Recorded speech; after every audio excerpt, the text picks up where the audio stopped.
যদি ভালো হয় মেয়ে ভালো হবে, মেয়ে যদি ভালো হয় রে মা ভালো হবে। মাস্টার যদি ভালো হয় ছাত্র ভালো হবে, ছাত্র যদি ভালো হয় রে মাস্টার ভালো হবে। ইট যদি ভালো হয় ফার্মা ভালো হবে, ফার্মা যদি ভালো হয় রে ইট ভালো হবে। এমন জাতের কচু আছে অল্প জালি সিদ্ধ হয়, এমন জাতের মেয়ে আছে অল্প কথায় বুঝিয়া পায়। এমন জাতের কচু আছে অল্প জালে শেষে না, এমন জাতের মেয়ে আছে অল্প কথায় বোঝে না। সেরকম ঠিক না বিধি তোমার নাই বা? হায় আল্লাহ, কি সাজন রে বাপ, 32 GB মেমোরি কাম করে না। স্কুল বিড়িয়ে দেওয়া একটা গ্রুপ মহিলে যাই করে রে, যে গাড়ি খেলতো মারে ব্রেক করলো। ভাবি এত সাধন সাজছেন, 10 8 মা হয়েছে, এমন কি সাধন কেতা আজকে? ভাইও বুড়ি হয়ে গেলে এমন সাধন তো কোনোদিন দেও নাই। হ্যাঁ, তোমার আলেম বিলে মানুষ সাহায্যও দেখতে পান না। কে জান করে তা জানেন না? আমার সেলফ হেল্প গ্রুপের আজকে লিডারই আমরা। বাবা ইস, স্যার কইছে সই করিলে পৌঁছে দিম, স্বামী লাগবে লাগবে না, শয়তান গেছে লাখ ফেল কি লাখ। মাইও এমন সাধন সাজছে, শয়তান কয় দোস্তানি আরো সাজে আছে না বাবা? কি ডিজিটাল মার্কা নারী রে বাপ, তোমার নাই রে বাপ, মাথার 32 GB ডিলেট হয়ে যায়। রাস্তা দিয়ে হাঁটলে মনটাকে রাস্তা ছাড়ি দেন, আছে না বাবা? এই নারীটা কেন এমন হইলাম? মা বলে না ও আম্মা না, শুনে রেখো মা, কেন মা তুমি এইরকম হলে? মা বিশ্ব নবী বাড়ির দিকে চলে আসলেন। নবীজি আসার পরে দেখে সব বিবিরা কামের মধ্যে ব্যস্ত হয়ে আছে, কাজের মধ্যে ব্যস্ত হয়ে আছে। হযরতে আয়েশা কোনো কাজের মধ্যে ব্যস্ত না। আল্লাহ নবী দেখে দেখে বলে, আয়েশা সবাই কাজের মধ্যে ব্যস্ত, তুমি কি বাড়ির সংসারে কাম করবা না? আয়েশা তুমি কেন এখনো কাজ শুরু করো নাই? হযরতে আয়েশা বলে, হুজুর আমি সেই জন্য কাজ শুরু করি নাই, আপনি বাড়ি আসার পরে আজকে কাজ আমি তোমার কাছে খুঁজি নেব, যে কাজটা আমি আয়েশা ভাল পাই সেই কাজটা তোমার কাছে জোর করে নেব, সেই জন্য আমি এতক্ষণ বাড়ির কোনো কাজ করি নাই। নবী বলে, আয়েশা রে কি কাজ তুমি চাও বলো আমাকে।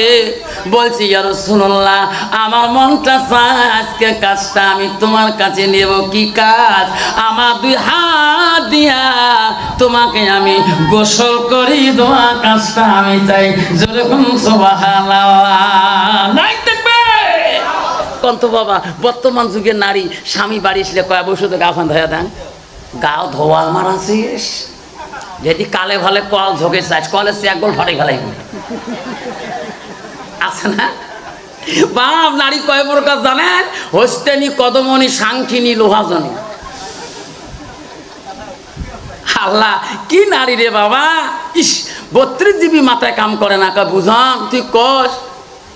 হ্যাঁ দোয়া করিস বু। মক্কা হুজুর দোয়া করেন। কে কিসের দোয়া? বেড়া চারটি মানুষ হইল মোর। বাবা মানুষ কেন করি হল জানেন না? যে বাজার দেন সেই বাজারে তোমরা ডাক্তারের বাপ। হ্যাঁ সবাই চাপ হয় বাবা। তারপরে কয় একটা বেটা ইঞ্জিনিয়ার, কিন্তু ওরা বাড়ি গেছে সবাই চাপ হয়। তোমরা ইঞ্জিনিয়ার বাবা না? হ্যাঁ তো ওডিও মান সম্মান সেই চা। তাও সেদিনকে গেলাম গিজেল দাঁত। তারপরে তোমরা এনে পুলিশের দারগার বাপ। হ্যাঁ খাও তো মিষ্টি খান না, কটা খান খাও। হুজুর 4টে সব মানুষ কোনো হুজুর। লাস্টে একটা আছে ইয়ের পরিচয় দেখলাম মান সম্মান শেয়ার, প্রাইমারিতে 4 বের ফেল। নিয়ত করছিলাম ওইটি নিয়ে যা হাজিরা দিবে চান কিছু মুন্সি মানসা হ্যাঁ খাও, মানে যেটা ব্যান্ডজ কিছু নাই, মানে হ্যাঁ মানে মেমোরি ভাইরাস, ওইটিকে নিয়ে যা মাদের সাথে। যেরকম ঠিক না? আমি ঠিক। আর যেটা ভাব ওইটা সায়েন্সত, তারপর আর্টসত, তারপর আছে অমুক গ্রামার অমুক, কিন্তু যেটা মাদ্রাসা দিবে ওইটা জল জলা বালিয়ে মাছ। ঠিক না বিধি?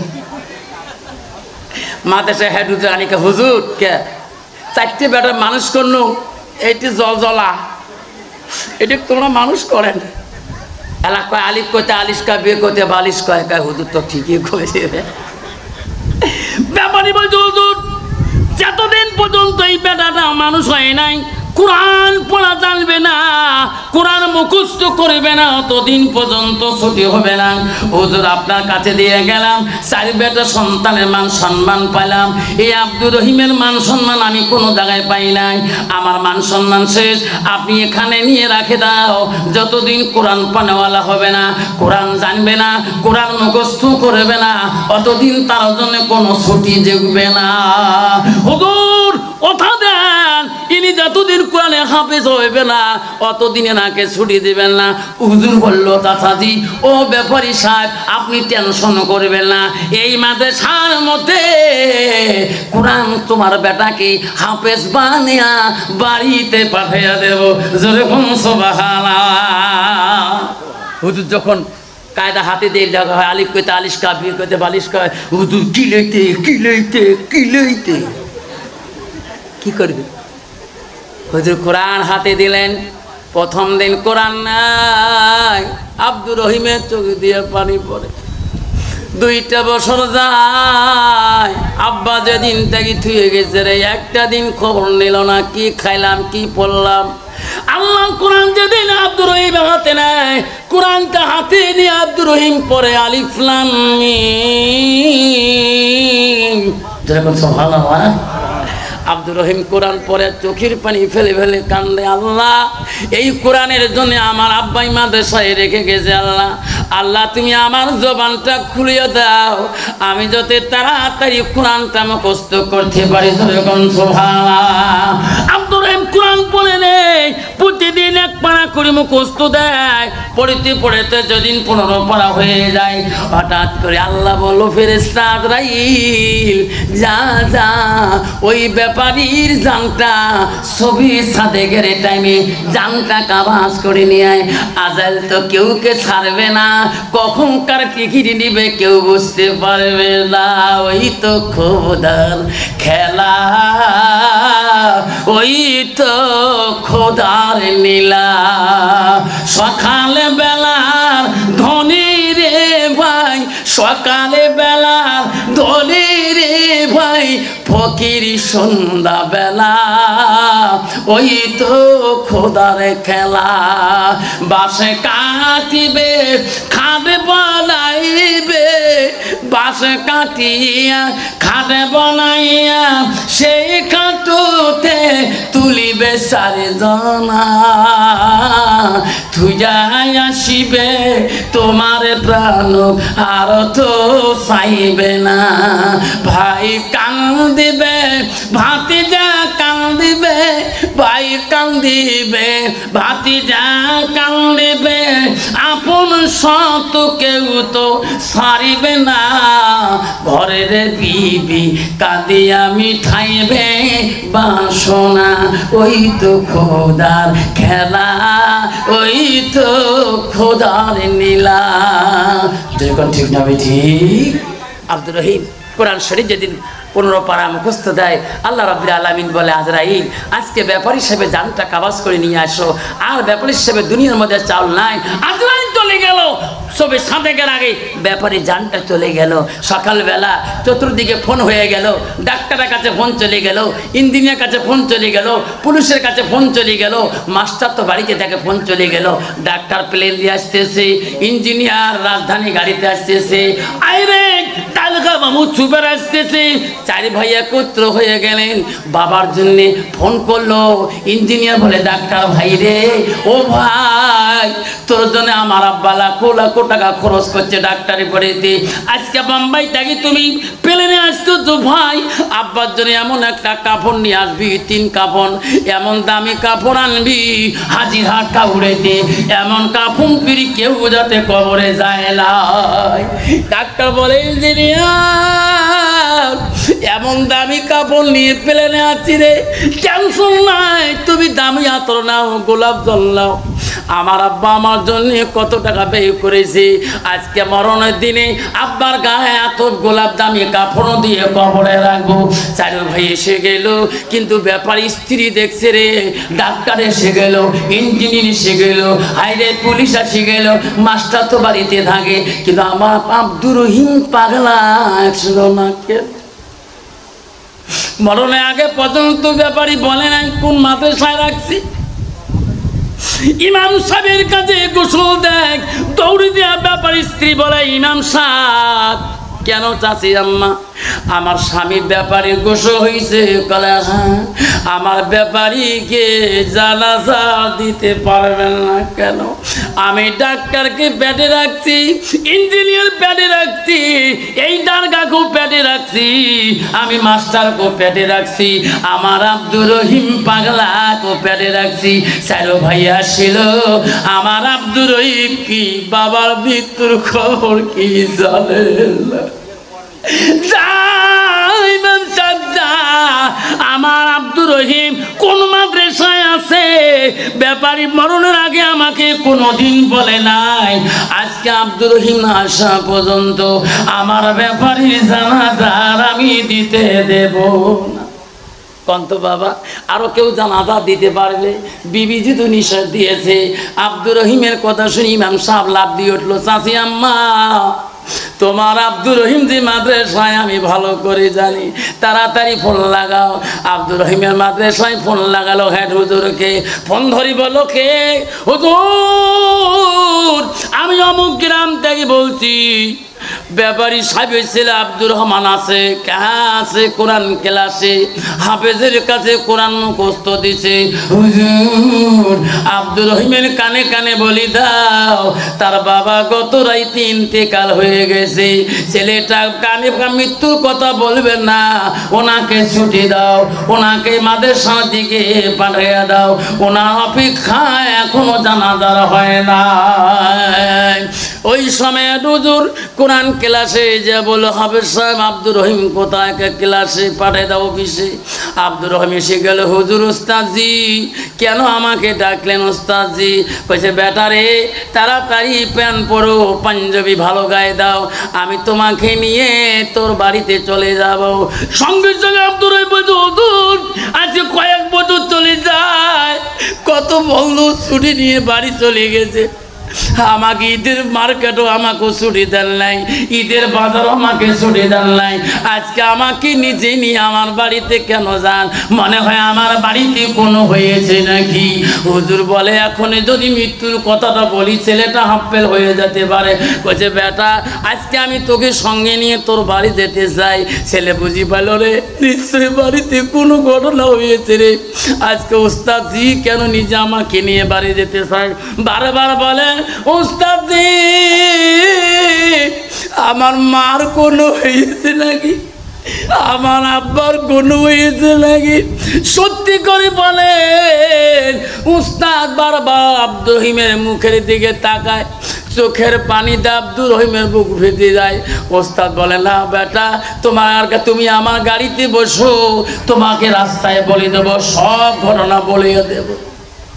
ছেলেটা গাড়িতে উঠলেন, হায় রে উস্তাদের পিছনে পিছনে যায়, গাড়ির কাছে গাড়িতে চড়ি চড়ি যখন বাড়ির কাছে পৌঁছে গেলেন, বাড়ির কাছে সামনে এসে দেখে হাজার হাজার মানুষ টুপি মাথায় দিয়া আব্দুর রহিমের বাড়ির মুখে যায়। উস্তাদজি আমার বাড়িতে এত মানুষ টুপি মাথায় দিয়ে কেন যায়? আমার বাড়িতে কি হয়েছে? উস্তাদ তখন বলেছে, বেটা এতক্ষণ তোকে খুলি বলে নাই, তোমার আব্বা গত রাতি হঠাৎ ইন্তেকাল হয়েছে, এই মানুষগুলা তোমার বাবার জানাজা দিতে যায়। আব্দুর রহিম লাফ দিয়ে গাড়ি থেকে লাফ দিয়ে দরবারে বাড়ি মুখে রে মা, বাড়ির গেটের সামন থেকে হাজার মানুষ দেখে, আব্দুর রহিমকে দেখে না। হঠাৎ করে আব্দুর রহিম দেখলো তার মা বাইরে দাঁড়িয়ে আছে, কাঁদতেছে। দৌড়ে দৌড়ি যে ডাক মারে, মাগো আমার আব্বাটা কোথায়, আমার আব্বা কোথায় আছে? মা এত মানুষের ভিড় কেন মা, এত মানুষের ভিড় কেন মা? মা বলছে, সোনা তোমার আব্বা জন্মের গোসল দিতেছে, তুমি দেখো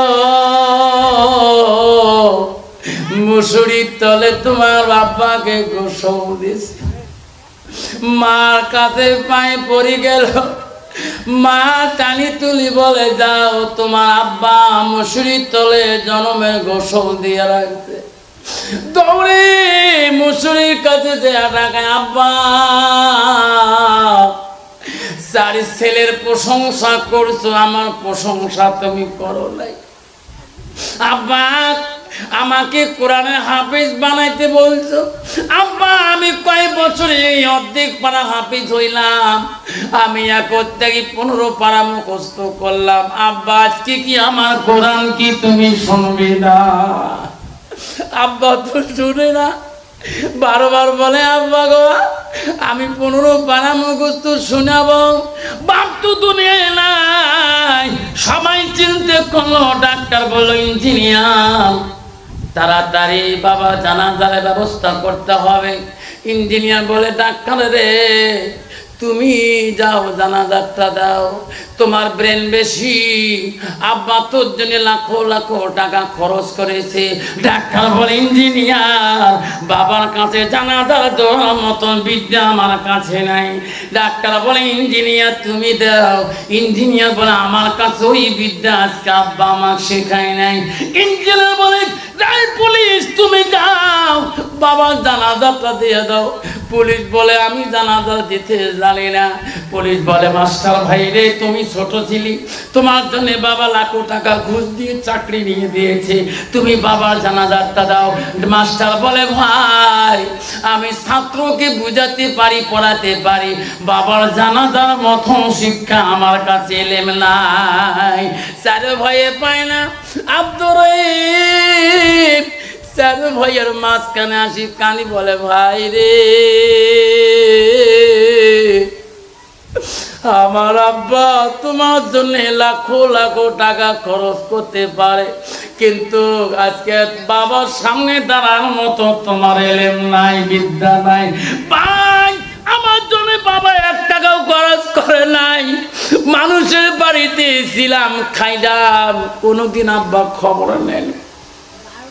তোমার চারু ভাই আমার পিছনে দাঁড়ে যাও, আমার সোনার আব্বার আমি জানাজা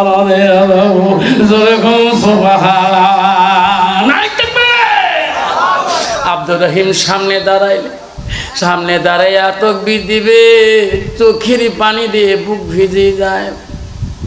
প্রথম তাকবীর দিয়ে আল্লাহু আকবার। মাবুদ আমার আব্বা আমার কোরআন শুনতে পারে নাই, আমার আব্বার সামনে আমি দাঁড়াচ্ছি। আল্লাহ রাসূল বলে, নেক সন্তান যখন কান্দে, আলাদুন সালিহুন ইয়াদুলাহু, নেক সন্তানের চোখের পানি, নবী বলে আল্লাহ সহ্য করতে পারে না। আব্দুর রহিম তাকবীর প্রথম দেয়, দ্বিতীয় তাকবীর দেয় আল্লাহু আকবার। আব্দুর রহিম বলে, মাবুদ রে আমার আব্বাকে তুই মাফ করবি না?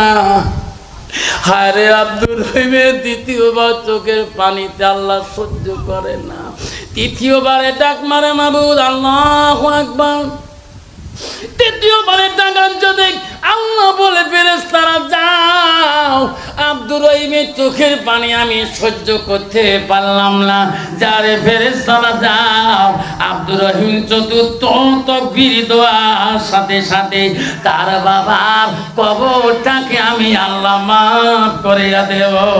জোরে সুবহানাল্লাহ। আপনারা আমার শোনার চান না? আল্লাহ নবী বলল মানুষের মৃত্যুর পরে মানুষের সব আমলগুলা, নেক আমলগুলা, সৎ আমলগুলা কবরে জেলে বন্ধ হয়ে যায়। আল্লাহ নবী বলে ইল্লা মিন সালাসাতিন, তিনটা আমল কবরবাসীর বন্ধ হয় না। ও হাজিরাটের বন্ধুরে, ও আমার মা বোনেরা, আজকে তোমার মা কবরে পড়ে আছে, তোমার বাবা কবরে পড়ে আছে, কোনো আমল নিয়ে তারপরে নাই।